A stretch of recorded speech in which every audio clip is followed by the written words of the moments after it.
welcome to Cosmic Goblins, a fiction podcast specializing in dark fantasy, cosmic horror, and all things weird fiction. I'm your host, Alex Wolfgang. Today's episode is a special one for me, because for the first and most likely only time, I'm going to be adapting one of my own stories. Earlier this year, before I joined the Randolph Literary Press crew, I was inspired by the Goblins and Galaxies open call to try my hand at a genre I'd long loved but had never written: sword and sorcery. I'd been reading the classics for a while: Robert E. Howard, Fritz Leiber, Michael Moorcock, and I wanted to write something that aligned with the genre's traditions, but also still felt like my own voice. I started by giving myself two rules: the story must include a sword, and the story must include sorcery. It eventually became Out of the Bubbling Muck, and I was honored to have it included in the recently published issue number 1 of Goblins and Galaxies, alongside some other extremely talented authors and wonderful stories. And now, I'm thrilled to be including it on this podcast. Hope you enjoy it. Cosmic Goblins presents Out of the Bubbling Muck by Alex Wolfgang. 1. For 3 days and 2 nights, Gareth trekked through the desert with Tanos Three Eyes.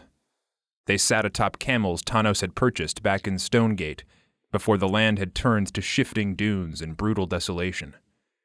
Heat waves billowed off the roasting sand and distorted Tanos' face, turning 3 eyes to 4, then 5. Gareth believed not one could see his true intentions. No other men at Three Ravens had dared to venture with Tanos. It was said his third eye could peer directly into a man's soul and know his inner thoughts. When the Triclops sauntered into the tavern with tales of King Dartman's jeweled sword buried in the Kinshari, no other men took up his offer to help retrieve it, even when he offered to split the profits. Most wouldn't meet his gaze. Even those who would keep their ends of the bargain feared a man from whom they could hide nothing, should their minds conjure intrusive, treacherous thoughts. Gareth did not believe in such magic. He plotted his thievery with the confidence of a man who had seen countless fools fall victim to his sweet words. His mind was a place only he could dwell, and if others could know his intentions, surely one would have seen through him by now. Still, there was no sign of Tanos knowing the truth. If he did, he'd have spilled Gareth's blood in the sand by now. No soul can truly know what lurks within another. There are always places to hide. The two said almost nothing during their journey, and Gareth was grateful for it. The heat sucked away his energy during the day. At night, the sand became so cold that it feasted on his body heat with a vampiric fury. He struggled to find any semblance of rest. Sometime during the second night, while Gareth stared at the millions of glittering stars and longed for the slightest comfort, his companion stirred from where he slept several paces away and rolled toward him. Even unconscious in the darkness, the Triclops looked menacing. Scars lined his gray, weathered face and arms, the results of countless years spent committing deeds Gareth could only guess at. His cracked lips hung open and revealed teeth that were sharp and chipped and blackened. His third eye opened a hint, just enough for the pupil to show. The other two remained shut.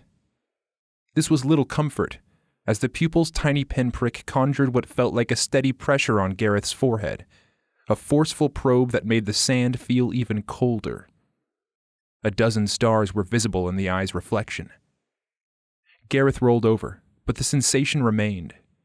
He felt as though he was sharing his body, like Tanos was channeling the starlight into a force that penetrated his mind. He shook these thoughts away, telling himself his paranoia was getting the best of him. This didn't help.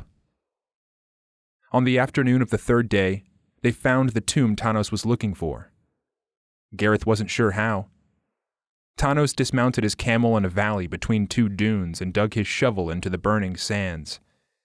Gareth watched with curiosity, shielding his eyes from a powerful wind that whipped grains against his skin, turning it bright red. He gulped from his dwindling canteen and turned away from the sun's hellish onslaught, taking small refuge in his own shadow.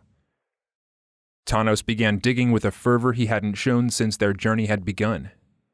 Gareth joined in with his own shovel, and within a few minutes, the two unearthed a stone door in the ground, yellow and unmarked, though unmistakably concealing something. Gareth stifled his rising fear. If Tanos could see this door through the sand, perhaps there was some truth to the powers of his eye after all. It took the full strength of both men and their shovels to pry open the door, and once they did, Tanos jumped into the pit below, where a small chamber was lined with hieroglyphs and ancient scripts Gareth had never seen before. It stank of mold and death. In the center lay a golden sarcophagus, its once shining surfaces dulled by time and erosion. On its surface, a naked humanoid body was carved, some distant cousin of mankind. "How do you know it was here?" Gareth asked. Tanos ignored the question. "Help me lift it." Together, the two men hoisted the stone lid, Gareth putting every bit of strength he had into it. He was weak from exposure, having consumed nothing but dried meats and water these past few days, and for a moment he wondered if the two's journey would end here in disappointment. It was much heavier than the door above. Tanos then roared with the fury of a blood-crazed barbarian, and a sudden strength filled Gareth. There came the sound of stone grinding stone, and the sarcophagus lid slid over just enough to get their fingers beneath its rim. The two men then stood on one side and shoved it off. The odor of dust and decay wafted from inside, and Gareth doubled over to cough. When he looked up, wonder had lit Tanos' face. His three eyes reflected bright colors. Gareth peered into what they had unveiled and first saw the sword, gold and gleaming despite the many years it had spent here. All along its hilt were rubies, emeralds, diamonds, and other gems the likes of which he'd never seen. For a long moment, the two men stared, entranced. It took a long time for Gareth to notice the withered corpse beneath the sword. "King won't need this anymore," Tanos said with a grin, reaching in to collect his prize. He held the sword up high, and it reflected sunlight from the surface. "Let me hold it a moment," Gareth said. The thief's heart was pounding, and he hoped Tanos would think it was due to the strain of lifting stone, but there was no way to be sure. The Triclops did not hand the sword over. Instead, the two men stared at one another, and fear crept from Gareth's feet to his face. He tried desperately not to show it. No part of him felt he could see through to the other man's thoughts. Did Tanos see him for what he was? Did he know what Gareth might do once he held the sword in his hands? Or did his request seem innocent, a simple celebration of their victory? Tanos gave nothing away, and the longer the moment stretched, the more agonizing it became. Gareth's focus flickered between the prize and his companion, and he became hyper-aware of what his body language might reveal, let alone his thoughts. Muscles tensed until skin went taut. His knees threatened to buckle under the weight of his anxiety. All of this he did his best to mask, but his confidence was wavering. If Tanos could see what was in his heart, there was no reason to conceal it any longer. "It brings me no joy to do this," Tanos said. "You seem like an honorable man, and I could not have lifted this stone without you. But your journey ends here." Before Gareth could respond, Tanos thrust his boot forward and slammed it into his chest. The would-be thief buckled backward in the dirt and landed hard. By the time he was back on his feet, the room had gone dark, the entrance closed. Gareth screamed and pounded at the surface. There was no response but the distant footsteps of Tanos' camels, one now heading homeward without its rider. Gareth clawed and grappled with the entrance to his tomb, tried to lift the door on its own, but nothing came of it. He cried out until anguish and strain reduced his voice to a weakened whisper. Finally, he settled into a dark corner and sat alone in the forgotten chamber to think. Nothing but a corpse to keep him company. The irony was cruel, but, was he honest with himself, just. He could not accept doom so easily. Gareth gathered his strength, then began to touch each stone that lined the walls, hoping to discover another way to the surface. Finally, he found a loose brick that he pulled out. This allowed for another, then another, until finally sand began spilling from the holes onto the floor. This did not bother him. He'd rather drown among the grains than die a long, slow death of thirst in this dark, musky crypt. But after a few more bricks gave, enough grains poured in that light peeked out from the tunnel that had formed in the space they'd vacated. Gareth forced his body upward through it. He dug and dug, mouth and eyes filling with sand, until finally he breached the surface. Night was falling by the time he made it out, and stars had begun to light the desert around him. In every direction was nothing, just sand dunes and certain death. He'd avoided joining King Dartmouth for all eternity, but this new tomb was only larger and emptier. Almost certainly he would die out here, with no food, water, or transport, but at least he could try. Tanos had called him an honorable man. If he knew of Gareth's intentions, there was no reason to say this. While Gareth trudged on, a bitter question would not leave his mind. Could he be called innocent? A victim? More than ever, he felt sure of what he'd believed before. No soul could truly know what lurks within another. There is always a place to hide. 2. Gareth trudged through the desert for 2 more days. By the end of the first, his mind had receded into itself. His mouth was dry as bone, eyes distorted by the burning sand and a landscape that never seemed to change. He wasn't sure what carried him onward. The depths of his inner world had spiraled into something between terror and relief at the certainty of his demise. Perhaps death would come as a mercy. Even so, he'd delay that gratification as long as he could. Then, when he was on the verge of submitting to the desert, he fell to his knees and discovered the impossible.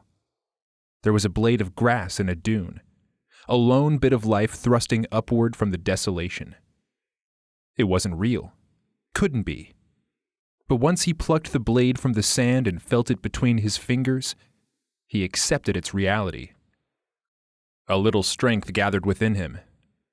Continuing his life suddenly felt possible. He pushed onward, and soon he found another blade, then another, then an entire patch of bright green grass. 3 hours after his first discovery, he saw what he was sure was a hallucination in the distance. A forest. One that housed an enveloping density of trees and shadow he'd thought impossible in the endless wastes of the Kinchari. It began with an uncanny suddenness. In one spot, there was nothing but sand. In the next, trees were packed so tightly they looked difficult to pass through. He saw no reason not to investigate. Even if it was a mirage, it would be better to die with a spark of hope in his heart. A cool breeze wafted from the forest when he reached the tree line. One touch of rough bark brought ecstatic chills to his skin, and he plunged headlong into the forest's comforting darkness. Where there are trees, there is water, and he pushed onward until he found a trickling stream that ran between the richly leafed foliage. This he followed until he came across a small clearing with a pool large enough to dip his trembling fingers into, to form a bowl of flesh he lifted to his lips. The water was cold and clean, and almost sweet. Unable to stop himself, he dunked his head into it and slurped until his thirst was slaked, the liquid swishing in his belly. When he wiped the water from his eyes, he saw that he was not alone. Across the pool, and a dozen feet away, sat a gray rabbit, its ears pricked up at high alert. Something about it looked off, but at first he blamed a sun-induced sickness, for what he finally realized was that its front paws weren't those of a rabbit. From its furry forearms sprouted the hands of a man, though still covered in a light fuzz. They looked abnormally large for the rabbit's minuscule size. The strange creature stared at him a moment, and if Tanos Three Eyes was not able to peer into his soul, perhaps this beast could, as he sensed it sending a wordless message. There was malevolence in it. No, that wasn't quite right. At the base of it was curiosity, but something predatory lurked deeper within. Gareth opened his mouth to speak to it, but the rabbit dashed away. His thirst now satiated, a deep hunger awoke in Gareth. Even as he pushed deeper into the woods, though, no fruit trees nor berry bushes presented themselves at first. The water in his system invigorated him into not giving up. Another hour passed, and finally he came across a tree with red fruits dangling from bright green stems.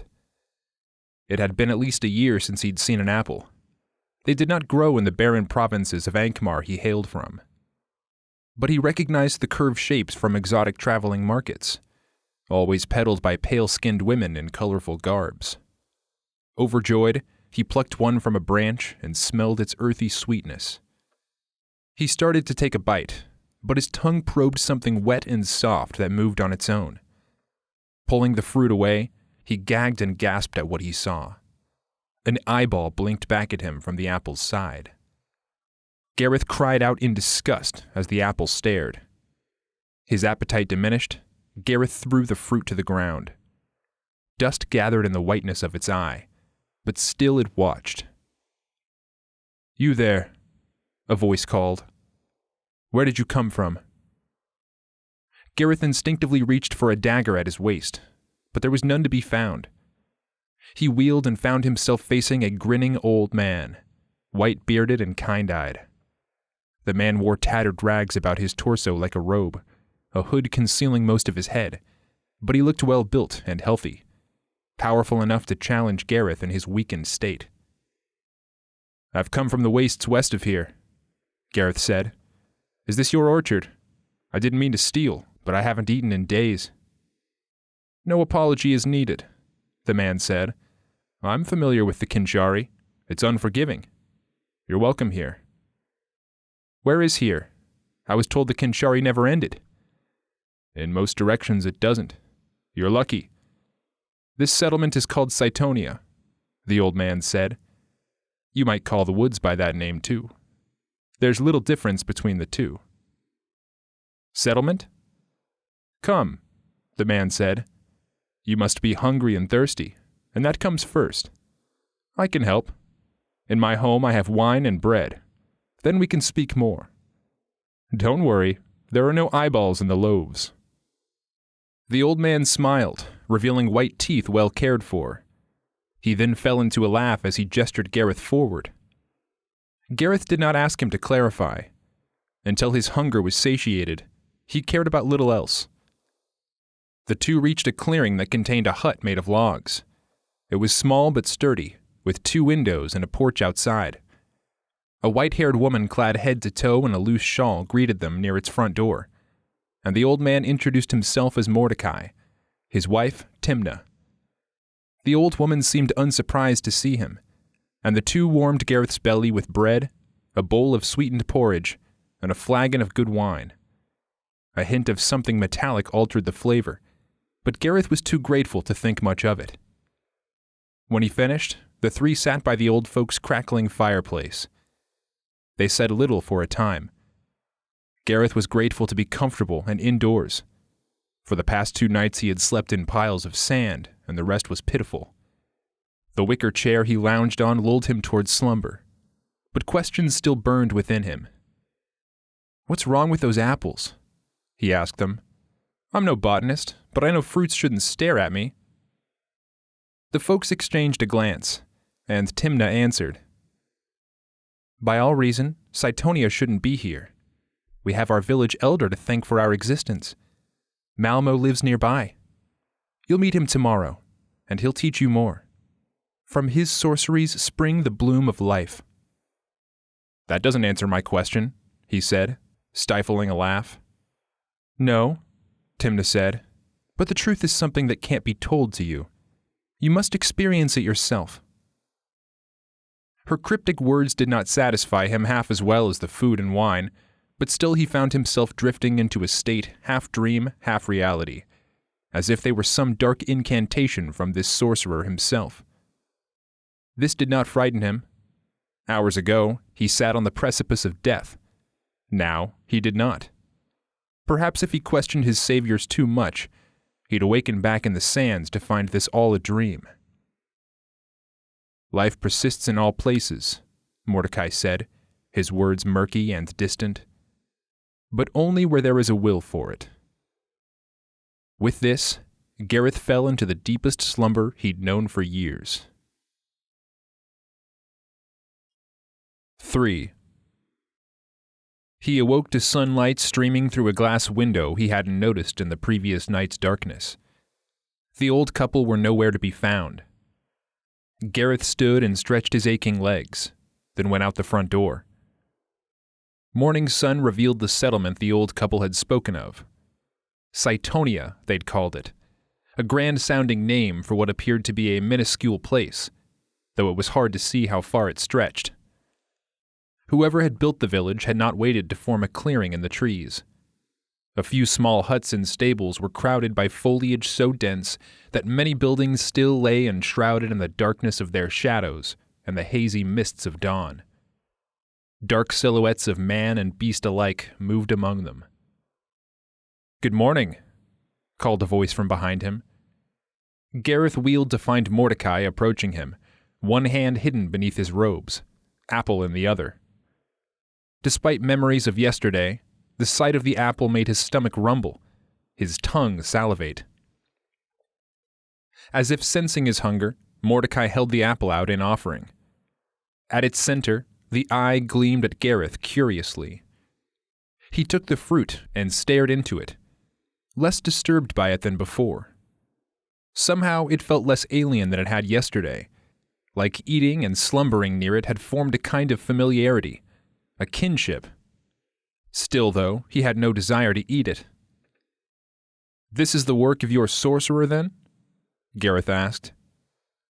"It is the work of life," Mordecai said. "The work of the gods, you might say." "The work of dark gods, maybe. It's an abomination." Mordecai smiled, but there was sadness in it. "All that exists and is living is but a rearrangement of other creations.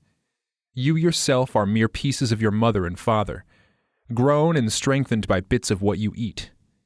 That porridge and wine from last night is now part of you. Were you to eat an apple, then the flesh of a beast, you become both apple and beast united.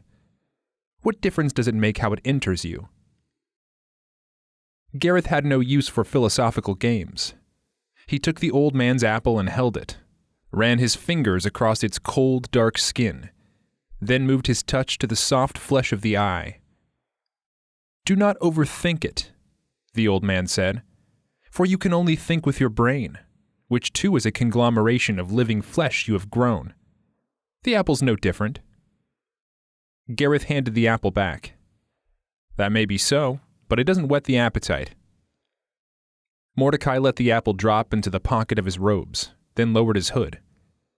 At first Gareth thought there must be some trick of the sun and leaves deceiving him. The old man's head appeared a deep shade of green, with little ridges that ran from forehead to the back of his scalp. "What gods do you worship in the land you come from?" Mordecai asked. "Most of my people follow Griselda, the witch queen," Gareth said. "But me? I follow the gods of coin and flavor. Good faith isn't half as quenching as good wine, and it's much harder to conjure." "Then it's flesh and blood that compels you," Mordecai said, smiling. "We aren't that different. Allow me to show you more of our settlement. Perhaps then you will see the wisdom I speak of." Gareth debated the merits of following the man. The strangeness here was no worse than the cruel indifference of the desert sands beyond it.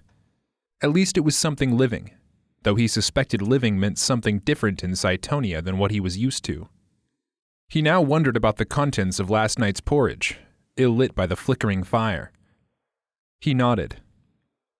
Gareth let the old man lead him deeper through the trees. He walked close behind and watched Mordecai for more peculiarities. There seemed something strange in his gait, the way his legs bended in inhuman directions as he walked, backward and forward and side to side, depending on the level of the terrain before them. Had this been the case last night? Gareth wondered if he'd been too delirious to look beyond questions of self-preservation. He watched closely as a step lifted a small bit of the man's robe and exposed the flesh of his ankle, and though he couldn't be sure, there appeared to be hard scales in place of skin. As they entered the heart of the village, Gareth was stricken so deeply by the sights therein that thoughts of Mordecai's skin and scalp dwindled. The grass that carpeted the ground between trees was dense with more than just green blades. Tufts of hair sprung from gnarled roots, brown, coarse, and thick. They waved in the morning breeze. Something long, white, and hard also came up from the ground in patches. After moving upward a few inches, it curled into spirals that wrapped around itself. Gareth knelt beside one and felt it. He couldn't be certain, but it felt like the same material his fingernails were made from. The men, women, and beasts that moved about between the trees looked up at Gareth, but none stopped to speak. He was glad of this. Most of their features were concealed beneath robes like Mordecai's, but ghastly shapes filled them out. Backs hunched beyond what old age and twisted bones could produce.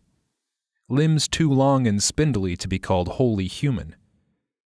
From beneath one man's robes, green tendrils like jungle vines dragged behind him. He walked beside a horse with red-tipped mushrooms sprouting from its fur. There was a yellow glow in the gaze of several villagers, as if their eyes were bioluminescing to reveal the path before them. He felt naked, exposed, though he couldn't understand why. In the center of what might be called the town square, they came upon a great tree that dripped with a thick red substance that looked unmistakably like blood.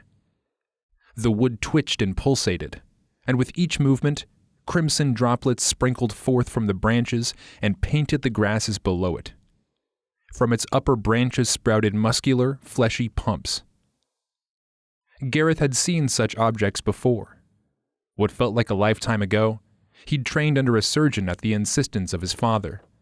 The surgeon had opened the chest of a dead man for him once, removed each organ while Gareth and his other students watched in fascination.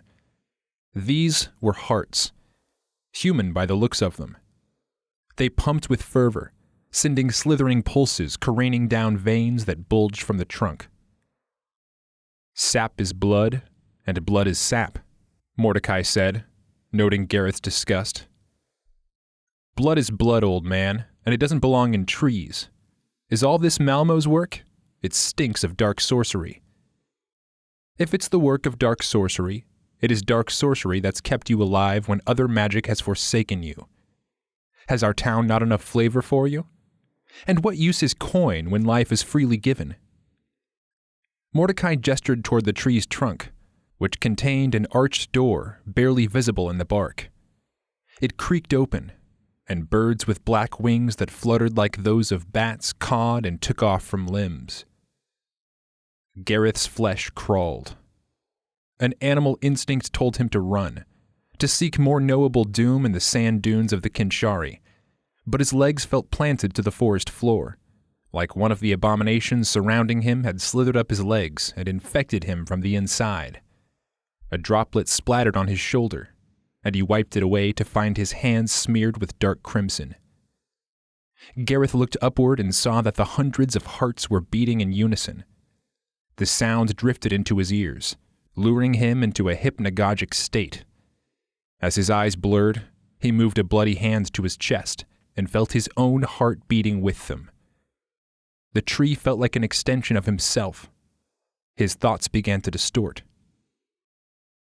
Malmo will help you understand, Mordecai said. Step through the door and see his perfection. Gareth's mind and body were at war with one another, but his mind's resolve was weakening. What good is the spirit of will without the cooperation of the body? And wouldn't there be such peace in letting the two coalesce? Mordecai smiled and waited patiently, as if he could see the effect of whatever spell was being cast on Gareth. Gareth himself could see it too, but he could not resist it, nor did he have a great desire to. When he decided to give in and enter the tree, his legs obeyed him without question. Through the doorway, a tunnel lined with black roots took the two deeper. A dozen paces in, it should have been pitch dark, especially when the door closed behind them, but a dim glow from somewhere further inside kept the tunnel lit. Gareth followed the spiral downward, while the old man followed. Down and down they went, until it opened into a larger chamber the size of a small house. Scattered about the room were patches of glowing mushrooms in haphazard patterns, each covered in a kind of fuzzy moss. But from the chamber's center came the bulk of the light. A circular stone well contained a bright substance, the bricks no more than half of Gareth's height. The light it emanated was green, then purple, then orange, then every color from the visible spectrum, all at once, then all separate. It appeared to boil. Bubbles burst forth from the surface, and plumes of steam snaked upward. If the sorcerer was present, he did not make himself known. "What's in this well?" Gareth asked. "And where is this Malmo you speak of?" Before he answered, Mordecai strode forth to the side of the well and sat on its rim. He dipped a hand into the well and drew out some of the liquid within it. If it was boiling, it did not harm the old man, as he only gazed at the bubbling muck with a religious intensity, his eyes watering and glowing, as if he beheld something of great beauty. "Here he is," Mordecai said, "and here shall he always be." Gareth strode toward the goop and took in the sweet, musty decay in its scent, not dissimilar to how the tomb of King Dartmund had smelled. His heart pounded, and he wondered if it was still synchronized with the hearts of the tree. "This slime is the sorcerer you speak of?" "It is all of us," Mordecai said. "Me, Timnah, and every other member of our settlement, every blade of grass, every beast that nibbles on the fruit and foliage of our forest." The old man had lost his mind. Gareth stepped backward, wondering if he could still escape this place. If a spell had brought him down here, its effects had faded. The scent of earth and rot began to nauseate him. "It will be you too." Mordecai turned his attention away from the festering slime and moved slowly toward Gareth, his gait even less human than before, limbs somehow staggering and oozing forward at once. "It's already begun. You've consumed our food and water, and our consciousness has looked into yours. We've seen your life of petty thievery and betrayal. With us, there is nothing to steal, nobody to deceive, for all is us, and all is ours." Gareth wished for a weapon. He thought of last night's porridge and sensed it still flowing through his stomach and entrails. No wonder he'd come under this place's spell. Still, he had some fragments of his mind, though, and even if he struggled to will his body with it, he clung to it like a last canteen of water in the desert. Behind Mordecai, the ooze bubbled more violently, spilling over the sides and lighting up the brick walls of the well with its iridescence. Gareth's brain screamed in his ears, cried out to his legs to move, move, move, run away from this place. Mordecai stopped for a moment and lowered his hood, revealing the rippling ridges across his scalp once again. This time he continued to disrobe, letting the tattered rags fall from his entire body until his full form was revealed. His shape matched the general proportions of a man, but his legs bent backwards at the knees, like those of a bird or some ancient reptile. His long arms were thin and covered with something like scales or leather. When he reached forth a spindly hand that wrapped around Gareth, the thief's mind finally took control. Before Mordecai could so much as call out for him, Gareth was charging back up the root-lined tunnel and bursting forth from the trees out into the village proper. The morning sun bled pale green through the trees, and all the forest and huts took on the aspect of a nightmare. Wood and stone and animal alike rippled with a predatory curiosity, each slithering toward him as they whispered alien tongues in his ears. Cytonia crowded his mind and invaded each orifice of his body. All of existence moved closer and closer until what was outside had crept fully inside, leaving no corner of him unexamined. Still he felt the touch of the old man, if he could be called that, wrapped around his forearm. Little bits of the putrid well's substance was smeared across his skin, but before he could wipe it away, It soaked into his flesh, like his pores were thirsty for their sustenance. Droplets of blood rained on him from the tree limbs above and merged with it. Beneath his skin, the substance glowed as it traveled up his arm. Gareth screamed and tried to wipe away what he could. Then, in desperation, he tried to push it away from where it oozed into the rest of his body, hoping he could somehow keep it only in his arm. If he'd had a blade, he might have hacked off his limb. Resistance was pointless. A dozen villagers stood still and watched him from under their hoods, their curiosity piqued, but they showed little emotion otherwise. Despite his horror, he sensed no malevolence from those that surrounded and comprised him.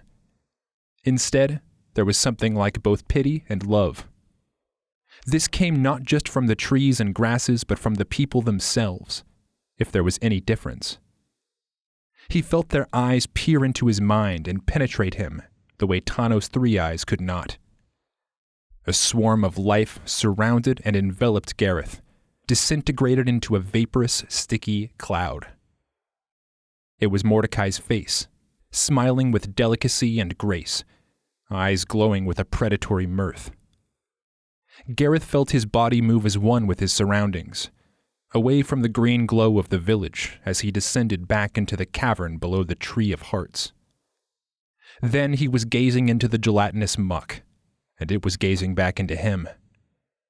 A voice that might have been Mordecai's, might have been Malmo's, might even have been his own, spoke in careful whispers. "We're hungry," it said. "We only want to eat." Then Gareth descended into the well and sunk deep within it. Let it enter and become him. Let himself dissolve into its glowing murk. He was the rabbit, the apple, the old man, the tree, and his essence was laid bare for all to merge with. 4. Cytonia was satiated for a time. Within days, the ooze vomited forth bits of what was once only Gareth. New growths began to emerge. On the outskirts of the forest, a baby rabbit was birthed. Both of its arms were fully humanoid, puffy and fleshy and naked. Its tiny fingers twitched and reached into the fertile soil as it mewled. It opened one eye, then another. Then, at the center of its forehead, a third. At its nucleus, the Tree of Hearts pulsed with a fresh fervor. It gained a new addition, a dripping, eager organ that pumped blood along the branches. A knot emerged along the tree that hinged like a human knee. It quavered, as if nervous or unsure. Further out, 2 new apples grew from the branches of another tree. Their eyes opened for the first time and took in their surroundings. They stared at their new bodies, and they saw more deeply than they ever believed possible. Their gazes were fixed on each other, on everyone, everything. They saw all and knew all. Their soul saw itself, and there was no place to hide.